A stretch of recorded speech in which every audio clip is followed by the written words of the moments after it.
Welcome back to the Bahamas Tonight Weekend.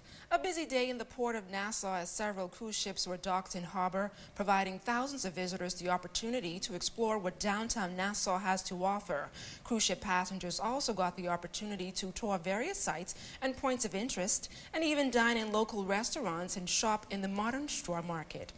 Meantime, the Straw Market Authority pushing for more changes and upgrades to improve the standard and quality of the straw market industry in the Bahamas. I sat down with the chairman of the authority to discuss some of the challenges the corporation is facing and the new initiatives being considered to transform the industry. This is a new corporation. It is just over a year old, and we intend to remain consistent.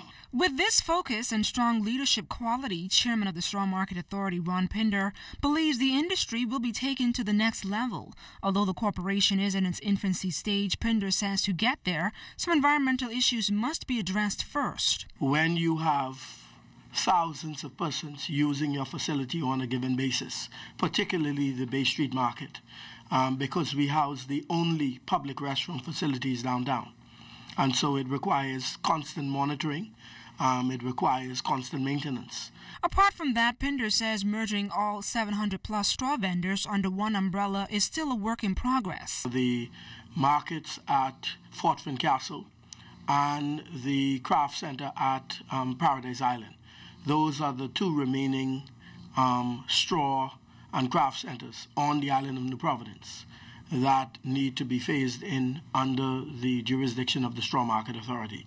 I suspect that that will be completed by the summer of this year.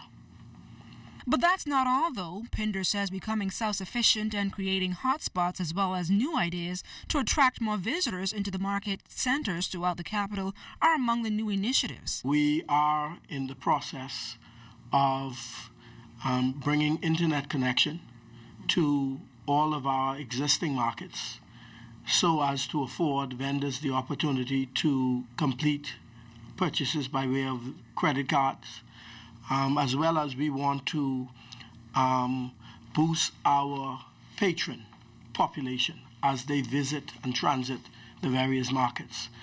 As they take on a new market, Pinder says the corporation would have to increase its staff. Meantime, plans to launch cultural tours and live demonstrations on Bahamian handicraft products in the Cable Beach area will be finalized in a few weeks.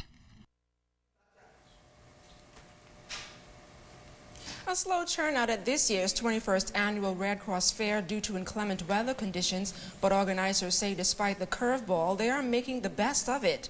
Director General of the Red Cross, Caroline Turnquest, says it's the third time inclement weather has put a dent in the attendance at the annual event, but she remains optimistic that as the weather subsides, things will begin to pick up. We're hoping that perhaps in another hour, the weather would have blown over. The food is here, and all of the rides are here, so we're just hoping for the best. If it turns out that it is not successful, we'll just have to get creative in how we're going to dispose of, for instance, the prizes and all of the toys and stuff like that. But, you know, we're grateful for anyone who comes out and assists us. Now, a number of nonprofit organizations who strive on community service told us not only their reasons for giving back, but what they offer at the family event. 7 years, I think. We started in 2006. That was before I became a Zeta. But I was a part of the auxiliary, and I mean, it's been good.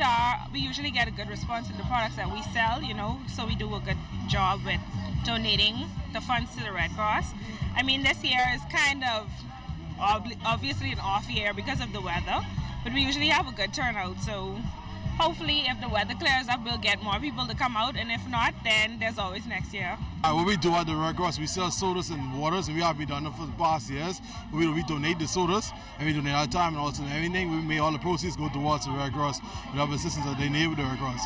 The fraternity are the hot dog specialists of the Red Cross Fair. And that's from we've been around. When we first started, we used to do hot dogs as well as comforters. But over the past 20 or more years, we've restricted our activities just to the selling of hot dogs. That's why we've been able to perfect it the way we have. So it's really the alpha dogs that we're selling. The target is to raise funds to assist with the Meals on Wheels program and the less fortunate in the country. And finally, in this segment of the news, the search is on to find the country's next beauty ambassador to Miss Earth, one of the world's largest beauty pageants. Bahamas Beauty International acquired the Miss Earth franchise late last year and selected Brooke Marie Sherman to serve as its first title holder. And now the organization is on a quest to find a young lady who possesses the right combination of beauty, intelligence, and elegance. Here's pageant director Delano Sweeting.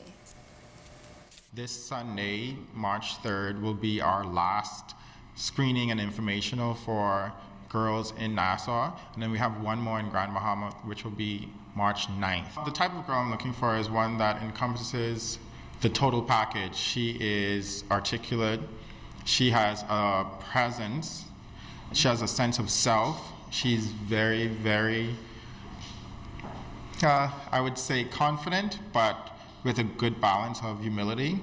And she definitely understands what she's here for and what the purpose is. Although she's only reigned for a few months, Brooke says the experience is a dream come true, as she's always wanted to become an ambassador for the country. And she's encouraging all young ladies to take part. On Sunday for our screening, we're really looking for a young woman who has a good sense of self, who knows her reasons for wanting to enter the pageant, and who knows what her conception of service is.